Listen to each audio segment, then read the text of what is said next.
Welcome to Telugu ప్రభా news. నేను మీ journalist రెహమాన్ని. Andhra Pradesh రానున్న కాలంలో ఏఐ హబ్‌గా మారనుందా? ఇప్పటి వరకు పశ్చిమ తీరం అంటే ముంబై కేంద్రంగా ఉన్నటువంటి డేటా సెంటర్ల అభివృద్ధి ఇకపై విశాఖ కేంద్రంగా తూర్పు తీరానికి తరలి రానుందా? ఈ విషయంలో డేటా సెంటర్ల అభివృద్ధి విషయంలో గత ప్రభుత్వం ఏం చేసింది? ఇప్పటి ప్రభుత్వం ఏం చేస్తుంది? ఇంతకుముందు హైదరాబాద్‌ను సాఫ్ట్‌వేర్ పటంలో నిలిపినటువంటి ప్రభుత్వాలు అప్పట్లో ఏం చేశాయి? ఇప్పుడు హైదరాబాద్ సాఫ్ట్‌వేర్ నుంచి విశాఖ ఏఐ డేటా సెంటర్ హబ్‌గా మారే క్రమంలో ప్రభుత్వాలు గతంలో ఏం చేశాయి? ఇప్పుడు ఏం చేశాయి? ఇవే ఇప్పుడు కీలకమైనటువంటి ప్రశ్నలు. దీనికి సంబంధించి Chandrababu Naidu data centre AI హబ్‌గా ఏపీ మారనుందనే చంద్రబాబు లక్ష్యం నెరవేరుతుందా? అసలు ప్రభుత్వం ముందు ఏఐ డేటా సెంటర్ హబ్‌గా ఆంధ్రప్రదేశ్ మారాలంటే ప్రభుత్వం ముందున్న సవాళ్లు ఏంటి? ఉద్యోగ అవకాశాలేంటి? ఈ అన్ని ప్రశ్నలకు సమాధానం ఇప్పుడు తెలుసుకునే ప్రయత్నం చేద్దాం. ముఖ్యంగా దాదాపు 2 దశాబ్దాల క్రితం హైదరాబాద్ ఏదైతే సైబరాబాద్‌గా మారిందో, ఆ సైబరాబాద్‌ని ముఖ్యంగా సాఫ్ట్‌వేర్ పరిశ్రమలకు హైదరాబాద్‌ను ఒక కేంద్రంగా తీర్చిదిద్దడంలో, హైదరాబాద్‌లో సాఫ్ట్‌వేర్ పరిశ్రమలు ఇంత పెద్ద ఎత్తున స్థిరపడడానికి కారణం తానే అని ఇప్పటి వరకు తెలుగుదేశం అధినేత ఏపీ ముఖ్యమంత్రి చంద్రబాబు నాయుడు పదే పదే చెప్పుకుంటూ వస్తుంటారు. ఆ విషయం అందరికీ తెలిసిందే. వాస్తవానికి గతంలో చంద్రబాబు నాయుడు 2004 ఎన్నికల్లో ఆయన అధికారం కోల్పోవడానికి ముందు హైటెక్ సిటీలో సైబర్ టవర్స్ కట్టారు. ఆ తర్వాత వచ్చినటువంటి వైఎస్ రాజశేఖర రెడ్డి ప్రభుత్వం కొనసాగించినటువంటి విధానాలు, ఆయన ప్రభుత్వంలో చేపట్టినటువంటి ప్రాజెక్టులు, ముఖ్యంగా శంషాబాద్ ఇంటర్నేషనల్ ఎయిర్‌పోర్ట్ కావచ్చు, ఔటర్ రింగ్ రోడ్ కావచ్చు, ఆ తర్వాత కేసీఆర్ ప్రభుత్వం హయాంలో తలపెట్టినటువంటి మెట్రో ప్రాజెక్ట్ కావచ్చు, ఇలా మొత్తం 2004కు ముందు చంద్రబాబు నాయుడు ప్రభుత్వం, 2004 నుంచి 2009 వరకు వైఎస్ రాజశేఖర రెడ్డి ప్రభుత్వం, 2009 నుంచి 2014 వరకు కాంగ్రెస్ ప్రభుత్వం, 2014 నుంచి 2023 వరకు కేసీఆర్ ప్రభుత్వం అనుసరించినటువంటి విధానాల కారణంగా సాఫ్ట్‌వేర్ పరిశ్రమకు హైదరాబాద్ ఒక కేర్ ఆఫ్‌గా నిలిచింది. పెద్ద ఎత్తున సాఫ్ట్‌వేర్ పరిశ్రమలు తరలివచ్చాయి. అంటే ఇక్కడ 3 ప్రభుత్వాల కృషి కూడా ఖచ్చితంగా ఉందని చెప్పుకోవాలి. అటు చంద్రబాబు నాయుడు ప్రభుత్వం కృషి ఉంది. ఏదైతే అంకురార్పణ చేశారు సైబర్ టవర్స్ ద్వారా.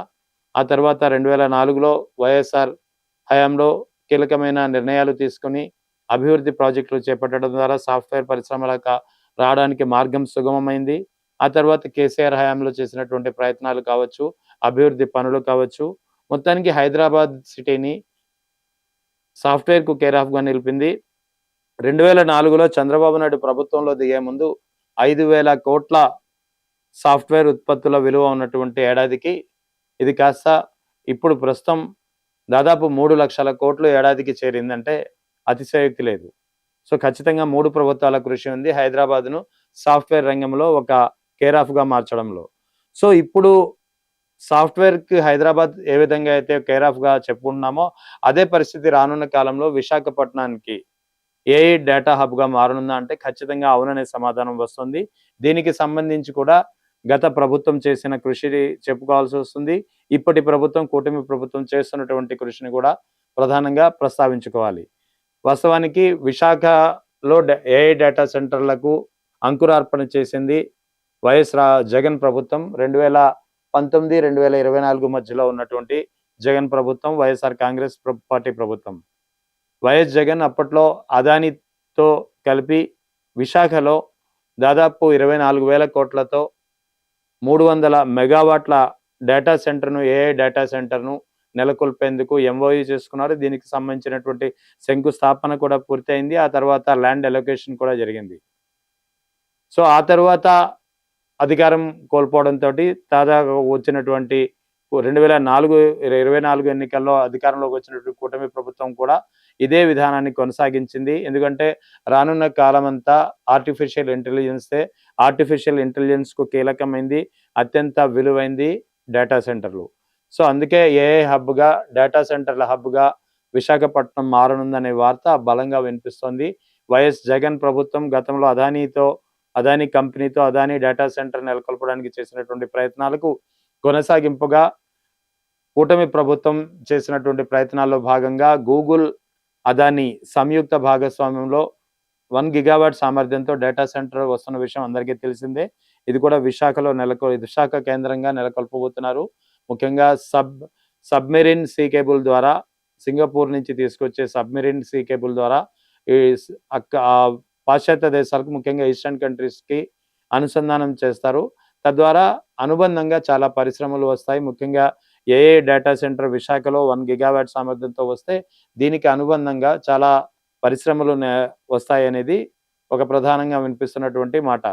అయితే అదే సమయంలో ఏఐ డేటా సెంటర్ల ద్వారా దాదాపు 2 లక్షల వరకు ప్రత్యక్షంగా, పరోక్షంగా ఉద్యోగాలు వస్తాయనేది ఇప్పటి ప్రభుత్వం, కూటమి ప్రభుత్వం చెబుతున్న మాట. అయితే కేంద్ర ప్రభుత్వం మాత్రం డేటా సెంటర్ల ద్వారా ప్రత్యక్ష ఉద్యోగాలు చాలా తక్కువ. ఇవి కేవలం ఆటోమేటెడ్ వ్యవస్థ ద్వారా పనిచేసేవి కాబట్టి మ్యాన్ పవర్ చాలా తక్కువగా ఉంటుంది. కేవలం 6,000 ఉద్యోగాలు వస్తాయని చెప్పి కేంద్ర మంత్రులు వివిధ సందర్భాల్లో చెప్పిన విషయం. సో ఉద్యోగాల ఉపాధి అవకాశాల విషయం ఎలా ఉన్నప్పటికీ ఏఐ డేటా సెంటర్ల ద్వారా ఖచ్చితంగా రానున్న కాలంలో విశాఖ మ్యాప్ అనేది ఖచ్చితంగా మారబోతుంది. ఏ విధంగానైతే హైదరాబాద్ మ్యాప్ ఇప్పుడు గతంతో అంటే 2004కు ముందున్న వాతావరణంతో పోలిస్తే ఇప్పుడు వాతావరణంతో పోలిస్తే హైదరాబాద్ ఏ విధంగా అయితే సాఫ్ట్‌వేర్ రంగంలో ఇండియాలోనే ఒక కేర్ ఆఫ్‌గా నిలిచిందో పెద్ద పెద్ద పరిశ్రమలు సైతం హైదరాబాద్‌లో సాఫ్ట్‌వేర్ సంస్థలు నెలకొల్పేందుకు ఆసక్తి చూపిస్తున్నాయి. అదే విధంగా రానున్న కాలంలో విశాఖ పరిస్థితి మారనుందనేది ఖచ్చితంగా తెలుస్తోంది. ముఖ్యంగా విశాఖ రానున్న కాలంలో పశ్చిమ తీరంలో ఉన్నటువంటి డేటా సెంటర్ల అభివృద్ధి కాస్త ఇప్పుడు తూర్పు తీరానికి ట్రాన్స్ఫర్ కాబోతున్నాయనేది స్పష్టంగా తెలుస్తోంది. సో ఇది ఇప్పటి వరకు ఉన్నటువంటి డేటా సెంటర్ల విషయంలో వస్తున్నటువంటి ప్రధానంగా ఉన్నటువంటి అప్డేట్. అయితే ఇక్కడ డేటా సెంటర్ల విషయంలో చంద్రబాబు నాయుడు విజన్ ఏదైతే చెప్పుకుంటున్నారో ఆ విజన్ నెరవేరుతుందా? చంద్రబాబు నాయుడు లక్ష్యం నెరవేరుతుందా అంటే చాలా సవాళ్లు కనిపిస్తున్నాయి. ఎందుకంటే డేటా సెంటర్లకు ప్రధానంగా కావాల్సింది ఒకటి వాటర్, రెండవది పవర్. ఈ రెండే అత్యంత కీలకం. డేటా సెంటర్ల ద్వారా నేరుగా ఉద్యోగాలు తక్కువగా వచ్చినప్పటికీ అనుబంధంగా ఏదైతే ప్రభుత్వం వస్తుందో అనుబంధ సాఫ్ట్‌వేర్ పరిశ్రమలు గాని, అనుబంధ డేటా సెంటర్లు గాని చాలా పెద్ద ఎత్తున రావచ్చు. అందులో భాగంగానే గూగుల్ ఆధ్వర్యంలో గూగుల్ అదాని భాగస్వామ్యంతో ఎప్పుడైతే 1 గిగావాట్ సామర్థ్యంతో ఆంధ్రప్రదేశ్ ప్రభుత్వం విశాఖలో ఏఐ డేటా సెంటర్ నెలకొల్పడానికి ఒప్పందం చేసుకుందో ఆ ఒప్పందం తర్వాత Reliance industries, Brookfield digital reality ఈ 3 సంస్థల జాయింట్ వెంచర్‌గా ఉన్నటువంటి డిజిటల్ కనెక్షన్ ద్వారా మరో 1 గిగావాట్ సామర్థ్యంతో డేటా సెంటర్ నెలకొల్పేందుకు కూడా ఎంఓయూ కుదిరింది. దీనికి దాదాపు 1,00,000 కోట్లు అంటే 98,000 కోట్లతో ఈ డేటా సెంటర్ నిర్మించబోతున్నారు. సో అంటే ఒకటి దాదాపు గ్రౌండింగ్ అవుతుంది. రెండవది ప్రతిపాదనలో ఉంది. ఈ రెండు అమల్లోకి వస్తే మాత్రం విశాఖ రూపురేఖలు మారనున్నాయి అనడంలో ఏమాత్రం సందేహం లేదు. అయితే ఇప్పుడు విశాఖ డేటా సెంటర్ ఖచ్చితంగా మారుతుంది. డేటా హబ్‌గా మారనుంది. ఏఐ హబ్‌గా మారుతుంది అనడంలో ఎలాంటి సందేహం లేదు. కానీ సవాళ్ళు ఏమున్నాయి?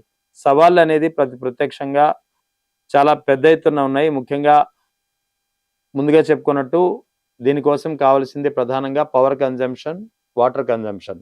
ఇక్కడ పవర్ గురించి మాట్లాడుకుంటే 1 గిగావాట్ సామర్థ్యంతో నడిచే ఏఐ డేటా సెంటర్‌కు కావాల్సినటువంటి పవర్ కన్జంప్షన్ ఏడాదికి 2,000 మెగావాట్లు కావాల్సి ఉంటుంది.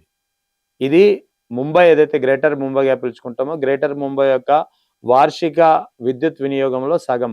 ముంబై వార్షిక విద్యుత్ వినియోగం ఏడాదికి 4,000 మెగావాట్లు ఉంటే 1 గిగావాట్ ఒక డేటా సెంటర్కే అందులో సగం అంటే 2,000 మెగావాట్ల విద్యుత్ అనేది అవసరం అవుతుంది.